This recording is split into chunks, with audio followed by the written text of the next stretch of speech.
चलिए नेक्स्ट आता है चंद्रगुप्त सेकंड। चंद्रगुप्त सेकंड क्या है? Chandragupta second design can be regarded as a scene of Guptas power and prosperity.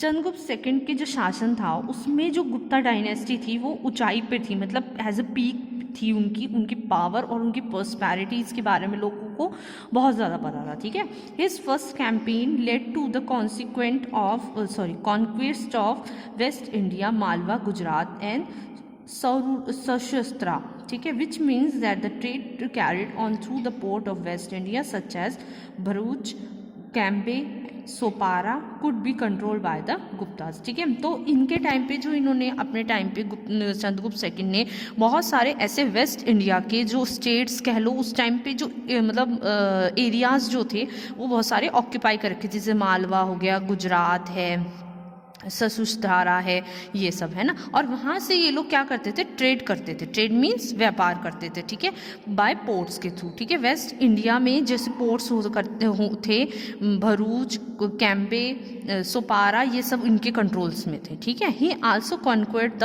Bengal, उन्होंने बंगाल को भी कॉन्क्वेयर कर रखा था, वांगा, चीफ डोम्स। ठीक है, this extensive control from the coast to coast, जो बंगाल में वांगा जो था उसको कंट्रोल कर रखा था, जहाँ पे ये कोस्ट टू कोस्ट यानी जो समुद्र के रास्ता है या रिवर के रास्ते से एक रास्ते से दूसरे रास्ते तक ये लोग पोर्ट से टू पोर्ट क्या बोलते हैं कैरी करते थे सामान को और इम्पोर्ट करते थे। His significant achieve was establish a second trade capital eight Ujjain. इनका सेकेंड जो ट्रेड कैपिटल थी वो थी कहाँ की? उज्जैन थी, उज्जैन। ठीक है, जैसे कि आपने नेक्स्ट चैप्टर में भी पढ़ा हुआ है ना। Chandragupta second took the title of Vikramaditya. Chandragupta second को मतलब चंद्रगुप्त सेकंड तो उनका नाम था ही, लेकिन उनको एक टाइटल मिला हुआ था जो था विक्रमादित्य। ठीक है, despite many Wars his design in remembered for the achievement of literature, culture, art and science. बहुत सारी वॉर्स लड़ी हैं उन्होंने, लेकिन इनको वॉर्स के से ना जानते हुए लोग इनके अचीवमेंट्स जो कि इनकी लिटरेचर में, आर्ट में, कल्चर में, साइंस में जो इनकी अचीवमेंट्स हैं उससे लोग इनको ज़्यादा याद करते हैं। The synthesis of sacred and sensual elements give Gupta art in distinctive flavour is panel at the Dashavatara temple in Deogarh is one of the example of Gupta art. ठीक है, जो इनकी मतलब एक तरह से कह लो इनकी नॉलेज और इनकी मतलब बारीक से भी बारीक चीज़ को जानना, और मतलब इनको बहुत अच्छे से आता था ये चीज़ें करना, और इनके जो कलर्स होते थे, मतलब जो इनकी नॉलेज थी वो इतनी फ्लेवराइज थी कि मतलब इनको हर चीज़ के बारे में पता होता था। तो इन्होंने देवघर में दशवत्रा टेम्पल जो है देवघर में जो है इनका एक बहुत अच्छा उदाहरण है, एग्जाम्पल है गुप्ता आर्ट का, कि इन्होंने कैसे फ्लोरिश करा उस टेम्पल को खुद अपनी आर्ट स्किल से। ठीक है, the Guptas also support Buddhism and Jainism culture. Much of these were record by the Chinese scholar and traveller Fahien who visit the Gupta empire during the rule of Chandragupta. है ना, जैसे कि हमने पिछले चैप्टर में पढ़ा कि चंद्रगुप्त विक्रमादित्य की रूलर में जो उनके शासन में कौन से स्कॉलर आए थे वो थे फाहिन। ठीक है, तो इन्होंने इसका बारे में बताया हुआ है कि चंद्रगुप्त विक्रमादित्य चंद्रगुप्त जो थे वो कैसे इन चीज़ों में निपुण थे। ठीक है, Chandragupta also established trade relations with Rome and Egypt. He issued a large number of gold coins. The purity of the metal indicate prosperity of his empire. ठीक है, तो इनका चंद्रगुप्त ने अपने इतना इस्टेब्लिश कर रखा था रिलेशनशिप, यानी इम्पोर्ट और एक्सपोर्ट करते थे किसको? रोम और इजिप्ट को और वहाँ पे ये लोग लार्ज अमाउंट में गोल्ड कॉइन्स को इशूज़ करते थे। ठीक है, गोल्ड कॉइन्स को इशूज़ करते थे। ठीक है, तो इनकी प्रॉस्पेरिटी और इनके एम्पायर्स के बारे में भी, एम्परर और इनके एम्पायर के बारे में भी बताया हुआ है। ठीक है, फिर आता है लिटरेरी वर्क कि उन्होंने क्या क्या लिटरेचर में एज अ वर्क करा है। ठीक है, नवरत्न और the 9 gems adorn the court of Chandragupta second. पहले बोलते जाते नवरत्न यानी 9 रत्न होते थे, तो इनके ही कोर्ट से शुरू हुआ था, 9 रत्न का जो सिस्टम शुरू हुआ था। ठीक है, इनके ही टाइम पे कालिदास और astronaut Varahamihira who were the gems. ठीक है, तो ये 9 जेम्स जो थे इनके में। ठीक है, और इनके वहाँ मिहिर और जो कालिदास थे इन्हीं के टाइम के थे। ठीक है, तो बहुत अच्छे एस्ट्रोनॉट थे वाराहमिहिर। द ड्रामेटिक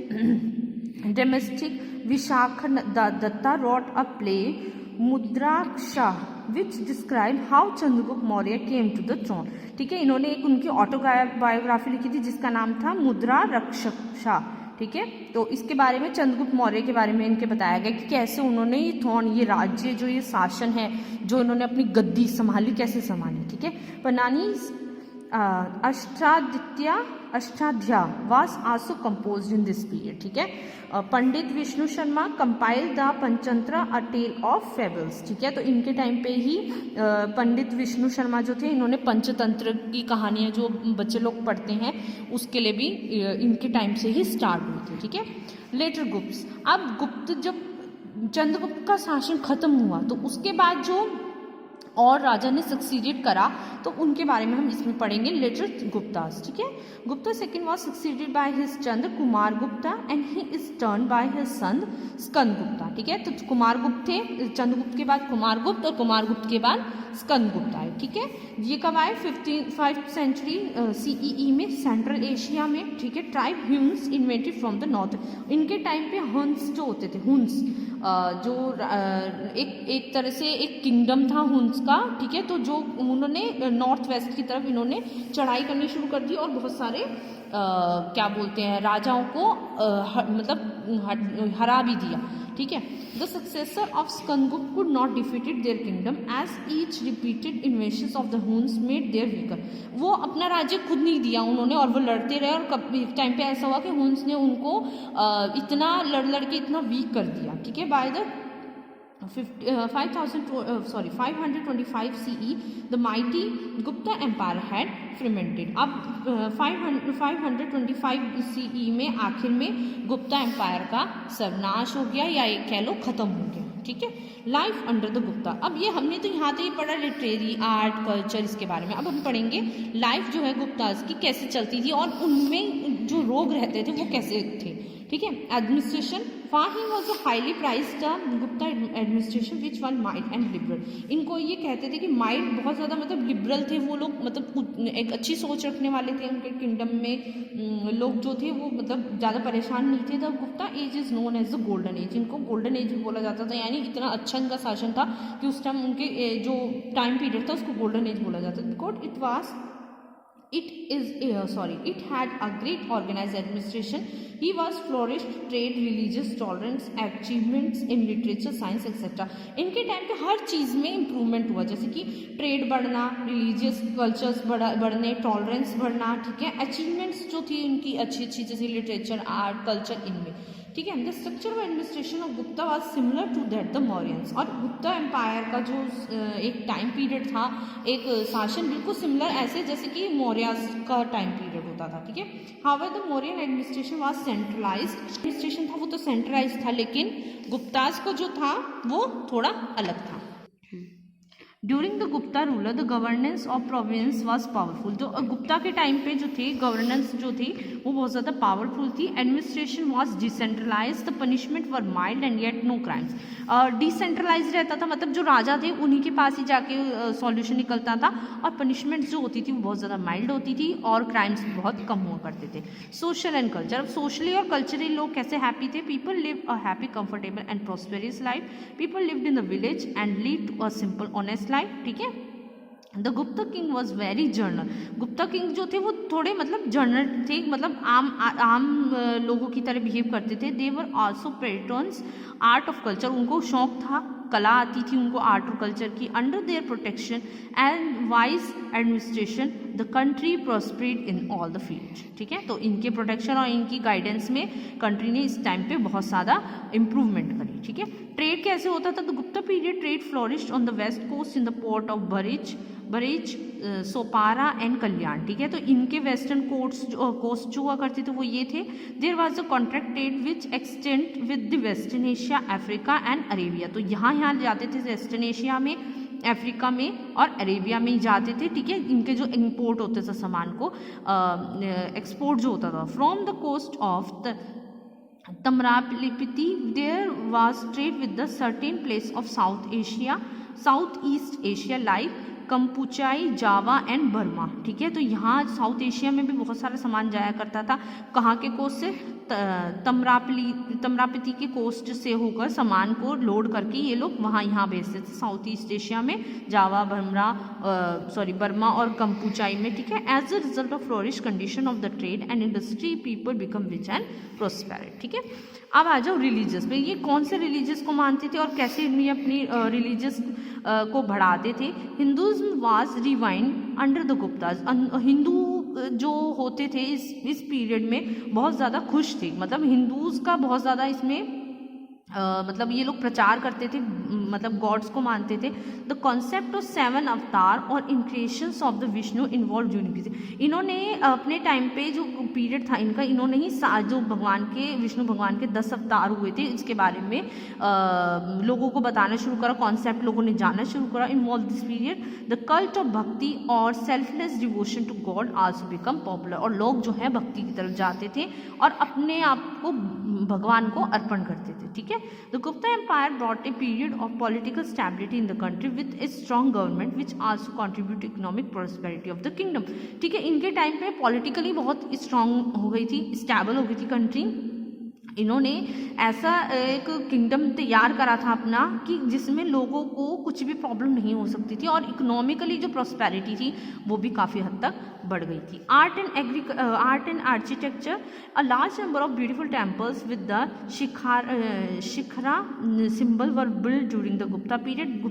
गुप्त के पीरियड के टाइम पे शिखरा सिंबल्स के बहुत सारे लार्ज नंबर ऑफ टेम्पल्स और बहुत सारे बने हैं। Early temple had a great room where the idol of the god was kept. यहाँ पे क्या होता था, एक रूम होता था, एक बहुत सुंदर, एक तो किला टाइप सा होता था, उसमें भगवान की मूर्ति रखते थे। Today these were can be found in Deogarh in Jhansi, Sanchi near Bhopal. ये कहाँ अब देखने को मिलते हैं, देवघर जो झांसी में है, सांची जो भोपाल में है, ठीक है। Temple were mostly made up of BRICS and stones. इनके टाइम पे एक पॉपुलैरिटी ये थी कि गुप्ता डायनेस्टी में जो टेम्पल्स बनते थे वो ब्रिक्स और स्टोन्स के बनते थे, ठीक है। Beautiful fresco painting on the wall of Ajanta caves also made in this period by the Guptas, ठीक है। अब आ जाओ लाइफ ऑफ कॉमन मासेस। अब जहाँ वहाँ लोग जो थे वो कैसे रहते थे, उनका रहन सहन कैसा था, और भी बहुत सारी चीज़ें हम इसमें पढ़ेंगे। Play and other account tell us about the lives of ordinary people. जो इनका प्ले है, जैसे कि हमने पीछे पढ़ा, प्ले लिखा, इनका ऑटोबायोग्राफी लिखी थी, उससे पता चलता है कि गुप्ता डायनेस्टी के लोग कैसे रहते थे, ठीक है। Kalidas known for his play depicted life in the king's court through the chosen medium. राजा के दरबार में तो वो बैठते ही थे और वहाँ कविताएं सुनाते थे और राइटिंग भी करते थे, ठीक है। तो वो किस लिए करते थे, एज ए चूजन मीडियम। उनका एक मीडियम यही था कि राइट करना, लिखना, कविताएं लिखना और पढ़ना।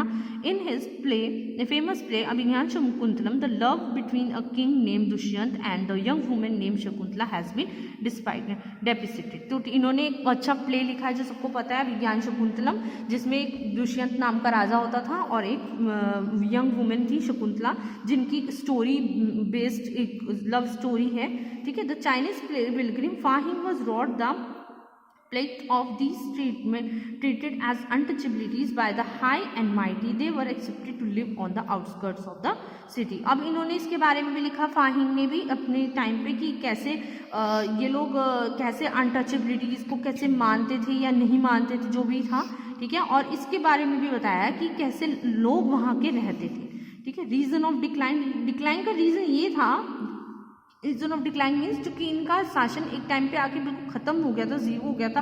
तो ऐसा क्यों था, ये कुछ कारण थे, reasons of decline. Later Gupta rulers were weak, insufficient in could not keep kingdom under their control. Gupta dynasty में जो लोग थे वो डिसेंट्रलाइज थे, इस वजह से उनका शासन अच्छा नहीं चलता था, क्योंकि लोग जो है और जो राजा थे वो इन पर इन्वेस्टमेंट करते जा रहे थे। Due to this the governance of province revolt and broke down. तो इसके चक्कर में क्या होता है, जो लोग थे वो इससे कुछ चीज़ों से नाराज थे और इसी वजह से जो इनका जो एक एडमिनिस्ट्रेशन था वो खराब हो चुका था, खत्म हो चुका था। तो Gupta empire become vast and hence it become the quite difficult to control it, specially when there were the weak rulers of the throne, ठीक है। तो इनको बहुत ज़्यादा वास्ट फैल चुके थे ये पूरे उसमें, है ना।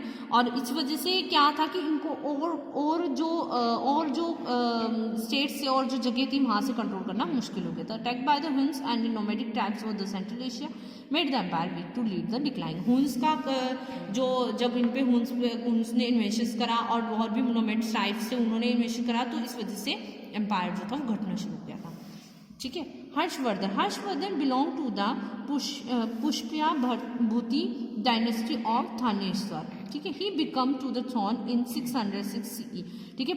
हर्षवर्धन जो थे कौन सी डायनेस्टी से बिलोंग करते थे? पुष्यभूति डायनेस्टी से बिलोंग करते थे और उन्होंने 600 CE में अपना थ्रोन लिया। क्यों? अपने भाई के मरने के बाद। हर्ष रूल 41 ईयर तक रूल करा। We find information about him from the 2 literacy work. इनकी बातें 2 लिटरेसी वर्क से पता चलती है। 1 हर्षवर्धन चरित्र, about biography of Harsha written by his court poet. उनकी खुद की जो बायोग्राफी जो है वो किसने लिखी थी? उनके कोर्ट में बैठने वाले बना भट्टा ने लिखी थी। The other is account of Chinese Buddhist traveller हुइंग Tsang who was an honoured guest of Harsha. और हर्ष के जो ऑनर्ड गेस्ट थे उनकी लिखी हुई उनकी ऑटोबायोग्राफी थी। Both Banabhatta and Tsang highly praised Harsha. इन्होंने हर्षा के बारे में बहुत सारी चीज़ें अच्छी बता रखी हैं।